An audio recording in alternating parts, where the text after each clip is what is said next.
Evet, merhabalar. Bugün coin change problemine bakacağız LeetCode'da. Bu güzel bir soru. Soruyu okuyalım ya da kısaca açıklayayım. Soruda diyor ki senin elinde coinler var. Bunlar sınırsız sayıda ve senin hedeflediğin bir para var. Bu bozuk paralardan kaç tanesini kullanarak, yani minimum sayıda kullanacaksın diyor. Kaç tanesini kullanarak 11'i elde edersin. Mesela 11 tane bir kullanırım ama 11 tane coin kullanmış olurum. Bu benim aradığım cevap değil. Ya da 2 tane, 5 tane 2 kullanırım. 10. Bir de bir tane bir kullanırım. 11. Toplam 6 tane coin kullanmış oldum. Ama yine aradığım cevap değil. Çünkü elimde daha iyi bir cevap var. 2 tane 5 kullanırım. Bir tane bir kullanırım. Yani toplam 3 tane coin kullandığım için cevabım 3. Mesela buradaki örneğe bakıyorum. Elimdeki coin 2. Amount değerim 3. 2 coin'ini kullanarak hiçbir zaman 3'e ulaşamam. O yüzden cevabım -1 demiş. Üçüncü example'a bakalım. Elimde bir coin var. Sınırsız. Ve amount'um 0. Ben zaten bu coinlerden hiçbirini kullanarak, yani hiçbirini kullanmayarak amount 0 değerine zaten ulaşmış oluyorum. O yüzden cevap 0. Yani mantıklı. Şimdi bu soruyu farklı bir örnekle şurada tekrar görebiliriz. Benim coin değerlerim 2, 3, 5. Amount'um 8 olsun. Bu structure decision tree de deniyor buna. Böyle dallanma. Eğer sen -2 seçersen diyor, senin artık sub problemin, yani yeni target amount'un 6 diyor. 2'yi seçersen eğer. Sen bu 6'ya geldiğin zaman diyor -2, 3 ve 5'i seçebilirsin diyor yine. Mesela 2'yi seçtim, artık 4 elde etmem lazım. 2'yi seçtim, artık 2 elde etmem lazım. Sonra 2'yi tekrar seçtim, 0. 0 dediğim şey, ben artık 8'e ulaştım. Yani pet'e bakıyorum. 1, 2, 3, 4 tane 2 kullandım. 4 tane coin kullandım yani 8'e ulaşmak için. Ama ben bu pet'i istemiyorum. Bu -5 ile 3'ü kullandığım pet'i istiyorum. Yani şöyle yapacak olursak, ben bu sıfıra geldiğim andan itibaren boş bir array oluşturuyorum. Sonra yukarı çıktığımda hangi coin'i kullandım? 3'ü kullandım. Sonra en yukarı, yani root'a çıktığımda 5 ve 3'ü kullanmış oldum. Mesela aynısını burası için yapalım. Boş array ile başladım. Sonra 2'yi kullandım. Sonra tekrar yukarı çıktım. Yine 2'yi kullandım. Ta ki root'a kadar 4 tane 2 kullandım.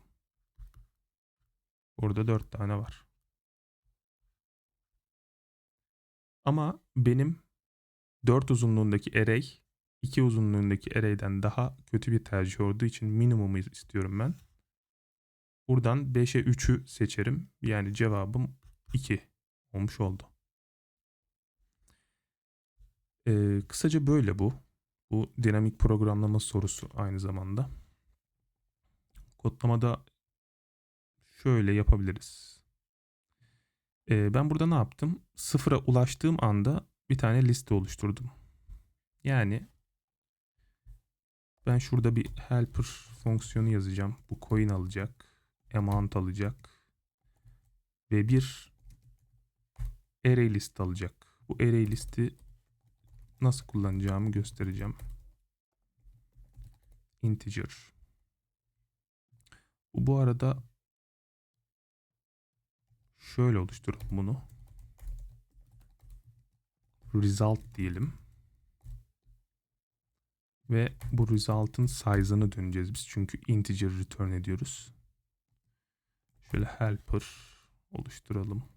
Int coins. Int amount. Ve ney? Bizim array listimiz. Buna gerek yok. Zaten ben array döndüreceğim. O yüzden bunu siliyorum.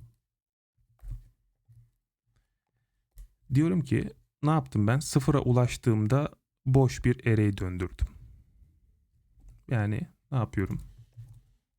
Eğer amount'um sıfırsa return new array list. Bu noktadan sonra benim bir base case'im daha var. Mesela sıfırdan sonra herhangi bir coin seçtiğim zaman ben eksiye gitmiş olacağım. Ama eksiyle sayı istemiyorum. O yüzden şöyle yapıyoruz. Eğer benim amount'um eksili bir sayıysa return null. Yani herhangi bir number, herhangi bir coin benim pet'im olamaz. Bir generate işlemi yapamam demektir. Bu noktadan sonra bu branching yani dallanma lojiğini kuracağım. Benim coinlerimin içerisinde gezeceğim. Sonra remainder diye bir değişken olacak. Bu benim amount'tan coin'i çıkaracak. Yani yaptığım şey şu. 8'den 2'yi çıkardım. 8'den 3'ü çıkardım gibi. Amount'um mesela 8. Coin'im 2 olacak. Ama 3 de çıkarabilirim. O yüzden for'un içinde geziyorum. Sonra 5 de çıkarabilirim. Bu noktada ne yapıyorum? Benim recursive bir şekilde fonksiyonumu tekrar çağırıyorum. Ama bu sefer remainder için çağırıyorum. Yani şu dallanmalar için. Bu ne dönecek? Tekrar çağırdığım için bir liste dönecek bana. Integer listesi. Buna ben ne diyeyim? Mesela one of the pets. One of the combination diyelim.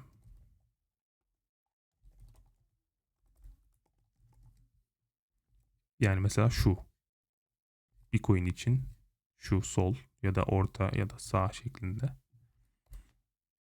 One of the combination'ı yazdım. Şimdi diyorum ki eğer herhangi bir combination'ım varsa yani null değilse içeri giriyorum. Bir şeyler yapacağım burada. Ne yaptım? Bir array oluşturdum ve bu coinlerin şuradakiler coinler. Bu coinleri bir tane data structure'a ata ata yukarı gitmeliyim. Burada da şöyle yapacağız. Benim bir combination array'im olacak. Ve bunu one of the combination'ı kopya edeceğim. Yani benim array'im olmuş oldu. Bu array'e benim coinlerimi ne yapacağım? Buradaki yaptığım gibi ekleye yukarı çıkacağım. Yani coinleri ekliyorum. Şimdi bu noktada hepsini tüm combination'ları oluşturdum. Ama ben en kısasını istiyorum. Yani buraya bir değişken oluşturuyorum. Diyorum ki shortest combination. Buna null diyorum. Yani herhangi bir number generate edemiyorsam ben burada pet yani null'sa ben shortest combination'ı bastırıyorum. Eğer buraya girmeyecekse return diyorum. Ama eğer girecekse shortest combination null'sa veya benim oluşturduğum combination'ın size'ı shortest combination'ın size'ından küçükse o zaman shortest combination'ı eşitliyorum. Yani benim En son burada 5'e 3'lü mesela shorts combination olarak döndürmesi gerekiyor bu noktada. Mesela bakalım. Şunu da bir döndürelim. Mesela ne geldi? 2 değeri geldi. Benim istediğim değer de zaten 2 idi. Ama burada bir edge case var. Şöyle o da. Eğer benim result'ım null olabilir. Null'ın size'ını döndüremem. Exception yerim. Eğer size değil bu. Null'a eşitse benim result'ım return -1. Çünkü soruda ne diyordu? Eğer null dönersen yani herhangi bir pet generate edemiyorsan -1 döndür. Bunu yaptık. Result eğer null değilse result.size'ı döndürdük.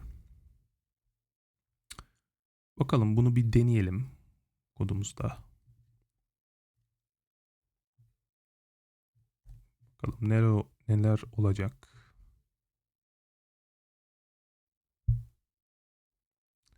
Tüm test case'leri geçti. Bir de submit edelim. Ne göreceğiz?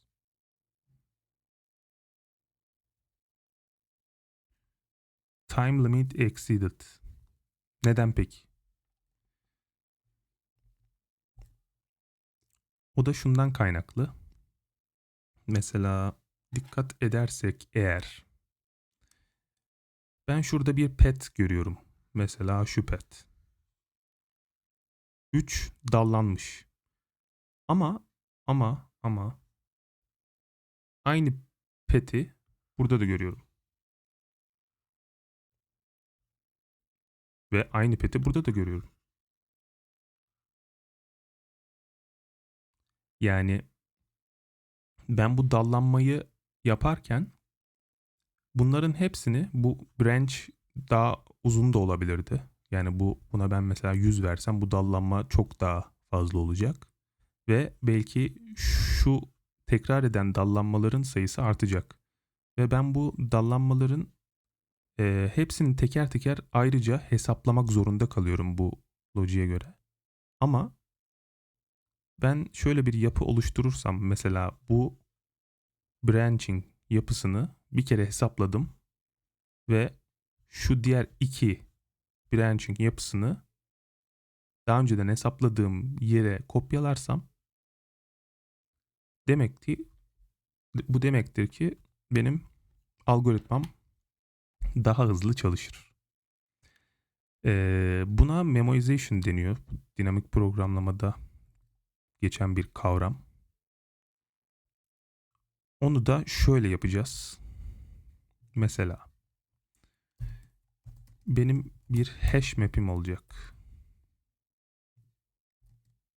Hash map'i nasıl kullanacağımı göstereceğim.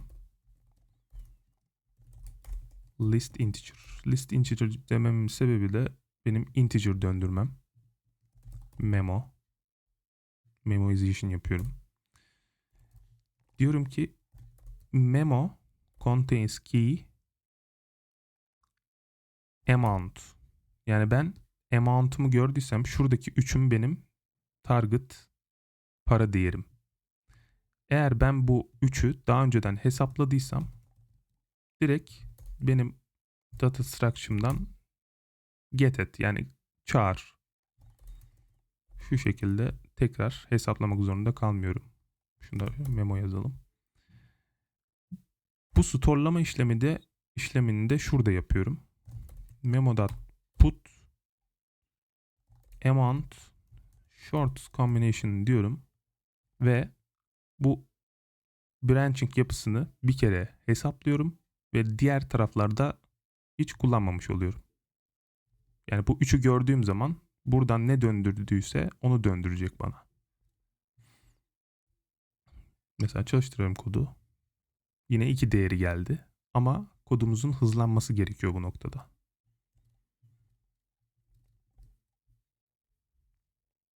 Şöyle tekrar koyalım. Mesela burada 15 tane test case'i geçmiş. Şimdi kaç tane geçecek bakalım.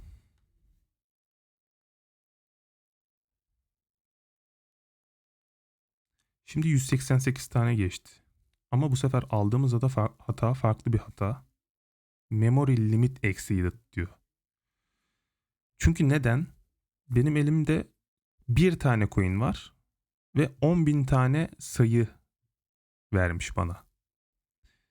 Yani ben 10.000 tane bir kullanarak coin elde ediyorum.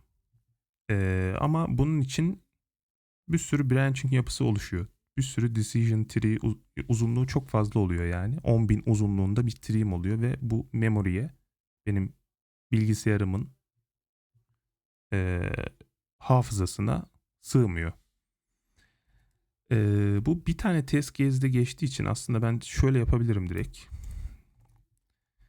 Yani bu ne kadar doğru bilmiyorum ama. Mesela benim coin.length'im 1 ise ve aynı zamanda coin 0 1'e eşitse return amount diyebilirim. Yani en basit yöntemi bu. Çünkü büyük ihtimal 2 olduğu zaman benim hafızama sığacak bu yani. 1 olduğu zaman sıkıntı. Onu da buraya ekliyorum. Bakalım submit edelim. Evet. Accepted dedi. Soruda böyle. Burada recursion yapısını kullanmış olduk yine. Bir önceki videomda anlatmıştım. Şuradaki base case'ler önemli. Bu base case'ler nasıl ne işe yarıyor? O videodan bakabiliriz.